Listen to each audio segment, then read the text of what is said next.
Olá! Bora mergulhar de cabeça numa questão que, olha, desperta muita curiosidade.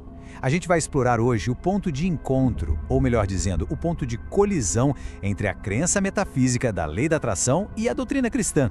A ideia central das fontes que a gente vai ver aqui é bem direta e poderosa. A lei da atração parte do princípio de que a nossa mente é como um imã gigante, sabe? Que está o tempo todo puxando para a nossa realidade aquilo que combina com os nossos pensamentos e emoções mais constantes.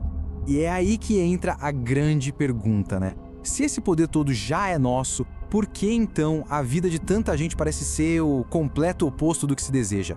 O material que a gente analisou aponta para uma resposta bem interessante, um conflito interno, bem profundo. Ok, pra gente entender direitinho a raiz desse conflito, primeiro a gente precisa dar uma olhada na mecânica por trás da atração. Entender o motor que faz tudo isso acontecer, pelo menos como é apresentado nos textos. E o grande motor dessa atração, de acordo com as fontes, é o subconsciente. Dá para pensar nele como um executor super fiel, mas totalmente neutro. Ele não fica julgando se um desejo é bom ou mal, se a pessoa merece ou não. Não, ele simplesmente pega a energia vibracional que é emitida e cria uma realidade que combina com ela. Simples assim.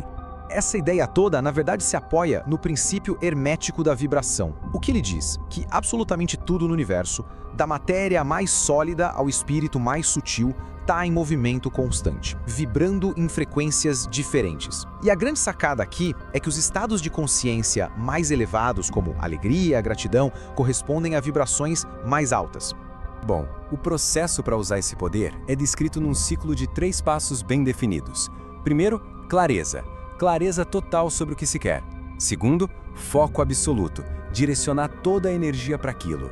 E por último, vem a etapa que talvez seja a mais crucial e a mais difícil de todas, permitir.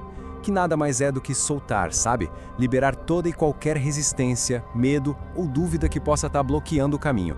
E é justamente aí, nessa etapa de permitir, que o argumento central das nossas fontes aparece com tudo.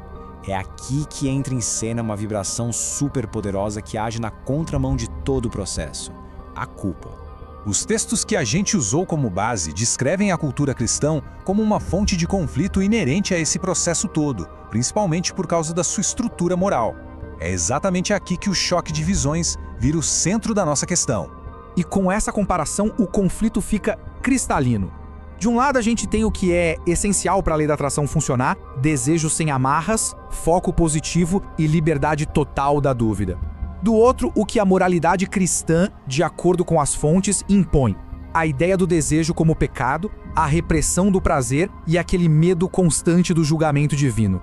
Então, o ponto crucial é este: uma mente que tenta atrair riqueza ou prazer, mas que lá no fundo, bem no fundo, acredita que isso é pecado, emite um sinal todo confuso, todo misturado. E o subconsciente, que só obedece à vibração, não manifesta o desejo. Ele manifesta a vibração que está dominando, que nesse caso é a da culpa, da resistência, da falta. Pois é, esse conflito interno todo nos leva direto a uma filosofia que, segundo o material que analisamos, seria um componente essencial para a atração funcionar de verdade. A fonte, então, introduz a filosofia objetivista.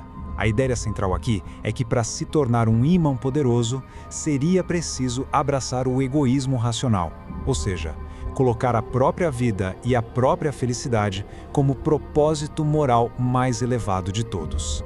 E olha, isso bate de frente, mas de frente mesmo, com o altruísmo, que é a grande virtude cristã do autossacrifício. O texto chega a usar um termo fortíssimo: canibalismo moral. A lógica apresentada é que, ao se sacrificar constantemente pelos outros, o indivíduo estaria, na verdade, se enfraquecendo, diminuindo a própria força magnética, o seu poder pessoal de atração.